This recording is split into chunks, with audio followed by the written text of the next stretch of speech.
as I've just been telling you, new evidence suggests that pharmacists are being subjected to some of the worst violence and abuse facing NHS staff. 500 members of the Pharmacists Defence Association set out their concerns in a survey. One described being threatened with a knife at work just for doing the job. Now, police forces around the UK say they've noted a marked increase in violence in pharmacies. We've been asking people in Salford whether they've seen it happen. I mean, I've never really had any issues with mine. Like, there are times when I go and it is like quite a big wait because obviously they're very understaffed and they don't get funded that well, which they definitely should do. And I understand that that's why they do get a lot of hate.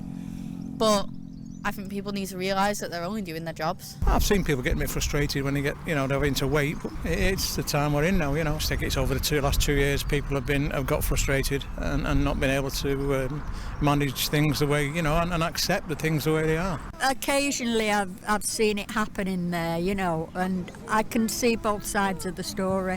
I can understand why people are getting frustrated, but I can also understand that it's not the pharmacist's fault and they should have respect. I think a lot of stress on them during the pandemic, and I think it's just putting stress on everyone and kind of pushing people to the limit. Because people are just frustrated, and it's very difficult to get appointments at the doctors, so they have to take advice from the pharmacists, but they can't. They're not doctors. They can only give general advice. Well, that's what some people in Salford have been telling us. With me now is Paul Day, the director of the Pharmacists Defence Association.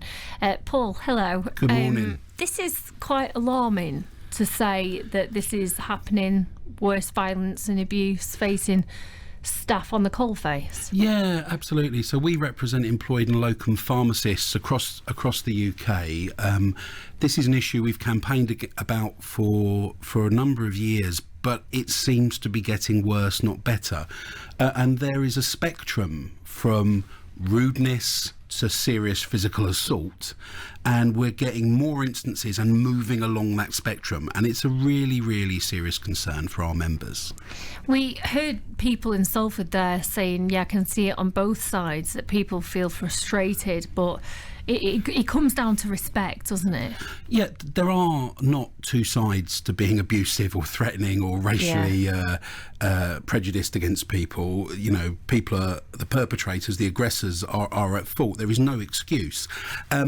But I do understand, and we understand, our members understand, that people that come to pharmacies may be unwell. They may be on the side effects of medicines. They may be concerned about a loved one. None of that excuses it, as I say, but also there is a lack of understanding. I think that it will take a greengrocer, 60 seconds to put some apples in a bag. Say a pharmacist is using, their skills and experience and qualification to make sure medicines aren't going to harm you. So things will take longer in a pharmacy because actually it's a healthcare setting. It's not a shop. It looks like a shop, but it's not a shop. It's a clinical healthcare setting. It's part of the NHS. And that is a flashpoint because people sometimes expect instant, well, where's my product? Why haven't you just put those tablets in a bag? Well, actually, it's because they're making sure that they're not going to be harmful. So these instances of racial, verbal abuse, as you say, completely unacceptable. What's the worst case that you've heard? Well, there have been, and again, this is across the UK, not in Manchester, say, but there's threats of with knives. There have been some stabbings over the last couple of years. There's been a pharmacist sort of held with a knife at their throat a couple of times. There's an instance which is on our website where a patient picked up a chair and threw it with amazing power across a pharmacy and knocked out the pharmacist who was on duty. But during the pandemic also, on the one hand, these are the key workers that everyone was clapping on Thursday, and in the tightest of lockdowns, pretty much the only thing that was open was supplies of food and supplies of medicines, in the very tightest. In those times, the instances of abuse were getting off the scale, and it was people saying, unless you're going to do this, I'm going to wait for you after work and stab you. It's such threats. And in terms of the racism, as a profession, pharmacists are 2/3 women, and about 40% from Black, Asian, minority ethnicities. So, 40%. So there is, I say opportunity is not the right word, but the prevalence of racism is quite high there too. The head of the National Business Crime Centre has recommended that pharmacies install more safety measures.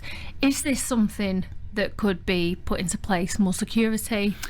Yes, and what our members want is for the employers to do an assessment of each branch, because each circumstances is different, each branch, and also times of day can be different. What can be a nice safe environment during the day, if at last thing at night you're the only people open with gangs of whatever hanging around outside, gangs of youths or whoever, it can be a different scenario. We want employers to do a assessment thinking of the risks of violence, of their own branches, and put measures in place, which can be panic buttons, alarms, security guards, if necessary.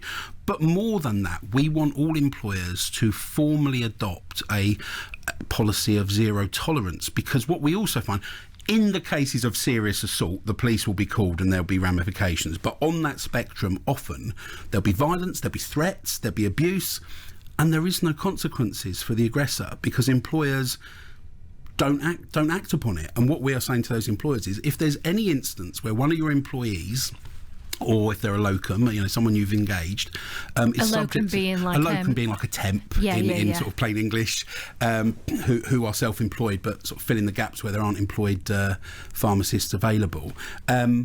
Make sure that there are consequences for treating those people like that, and still make sure patients can get care. But you can still do that in a way there is consequences, and you can ban people from specific pharmacies. And that's what you'd like to see happen? Well, we would, because if there's no consequence for threatening to kill somebody who is just trying to do their job, and our members are dedicated health professionals who care with a passion for patients, and for them to experience that at work is shocking. It's interesting, as the director, I've spoken to a number of our members who've been subject to, assault. I ask people not to relive their terrors, but if they're willing, I talk through in detail with members exactly what's happened. Every time they're saying, I was really worried for the patient, and I have to say to them, I know you're worried for the patient, but I'm worried about your well-being and your physical safety.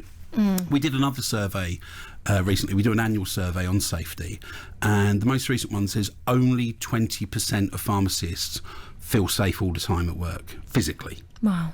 So, you don't expect someone to come in here and sort of threaten you or whatever else, beat you up or whatever else, so it shouldn't be like that. OK, well, Paul Day, Director of the Pharmacists Defence Association, very interesting conversation, and thank you for making us aware of the issues that staff face on a day-to-day basis. In a statement, the department from the Health and Social Care Department from the government says this kind of behaviour is inexcusable. It will not be tolerated. The NHS has set up a violence reduction programme to protect its workforce, and we've doubled the maximum prison sentence for common assault against NHS workers. They add that they're working closely with the pharmaceutical industry and the NHS to minimise disruption even caused by medicine shortages on the rare occasions they arise. Paul Day, Director of the Pharmacists Defence Association, thank you very much. Thank you.